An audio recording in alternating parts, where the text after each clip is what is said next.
बिहार में यादव सबसे गरीब, अब मिलेगा ज्यादा आरक्षण।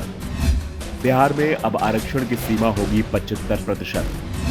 नीतीश ने पहले विधानसभा में रखा प्रस्ताव, फिर कैबिनेट में हुआ पास। नीतीश कुमार की कैबिनेट ने राज्य में आरक्षण का दायरा 60% से बढ़ाकर 75% करने का प्रस्ताव पास कर दिया है। सीएम नीतीश कुमार ने बिहार विधानसभा में मंगलवार को यह आरक्षण बढ़ाने का सुझाव दिया था। इसे लेकर एक प्रस्ताव भी रखा था और इसके बाद कैबिनेट की बैठक बुलाई गई और इस बैठक में प्रस्ताव पर मुहर लगा दी है। अब 9 नवंबर को आरक्षण में बदलाव का विधेयक विधानसभा में पेश किया जाएगा और ये पहले से ही तय माना जा रहा है कि ओबीसी वर्ग की बड़ी आबादी का विरोध बीजेपी भी नहीं लेगी और आरक्षण की सीमा अब 75% कर दी जाएगी। यानी अब बिहार देश में सबसे ज्यादा आरक्षण देने वाला राज्य बन जाएगा। इससे पहले बिहार में देश का पहला जातिगत आर्थिक सर्वे पेश किया गया है।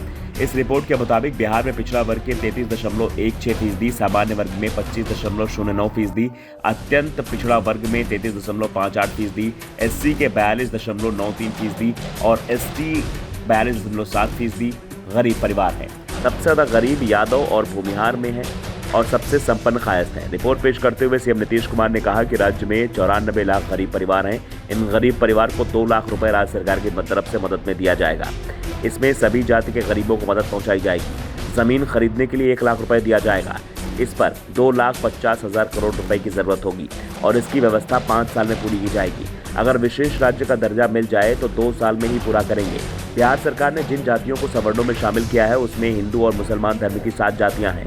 सामान्य वर्ग में भूमिहार सबसे ज्यादा 25.32% गरीब हैं। कायस्थ 13.83% गरीब आबादी के साथ सबसे संपन्न है। वहीं पिछड़ा वर्ग में यादव जाति के लोग सबसे गरीब हैं। इनकी कुल संख्या 2,31,211 है जो 27.58% है। सामान्य वर्ग में मुस्लिम धर्म की शेख जाति दूसरे नंबर पर है। इनकी संख्या 2,68,398 है जो कि 25.84% है। इसके बाद तीसरे नंबर पर ब्राह्मण है। इनकी कुल संख्या 2,72,576 है जो कि 25.32% है।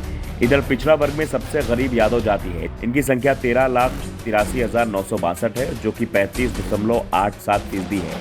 इनके बाद कुशवाहा कोयरी जिनकी संख्या 4,06,207 है, ये 34.32% है।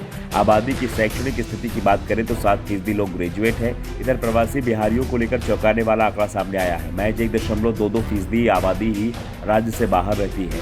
सर्वे रिपोर्ट पर पूर्व सीएम जीतन राम मांझी ने सवाल उठाते हुए कहा कि सर्वे में बताया गया है कि बिहार में भुइयां को 46.5% और मुसहर 45.54 लोग अमीर हैं।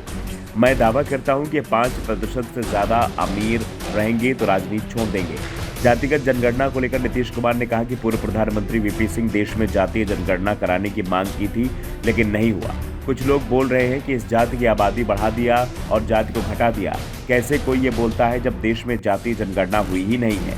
ऐसे में जो लोग बोल रहे हैं कि वो गलत बोल रहे हैं। अगर किसी को दिक्कत है तो केंद्र जातीय जनगणना करा ले।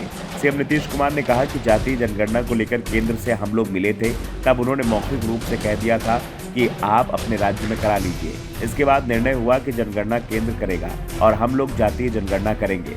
फिलहाल नीतीश सरकार के जातिगत जनगणना और इसके बाद आरक्षण की सीमा बढ़ाए जाने को सरकार मास्टर स्ट्रोक मान रही है।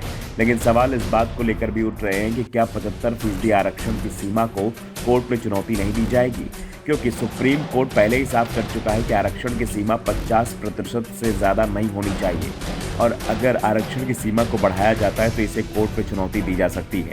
वैसे आज सदन में जमकर हंगामा मचा। सदन की कार्यवाही शुरू होते ही बीजेपी ने हंगामा शुरू कर दिया। बीजेपी के विधायक हंगामा करते हुए वेल में आ गए। भाजपा आंगनबाड़ी सेविकाओं के प्रदर्शन पर सरकार को घेर रही थी। नेता प्रतिपक्ष विजय सिन्हा ने सेविकाओं पर पुलिस बल प्रयोग को लेकर सवाल उठाए। उन्होंने कहा कि इस पर सरकार को जवाब देना होगा। विधानसभा अध्यक्ष ने कहा कि प्रश्नकाल के बाद सरकार बीजेपी के सवाल के जवाब देगी, लेकिन बीजेपी विधायकों ने हंगामा कर दिया। Bureau report, the such India.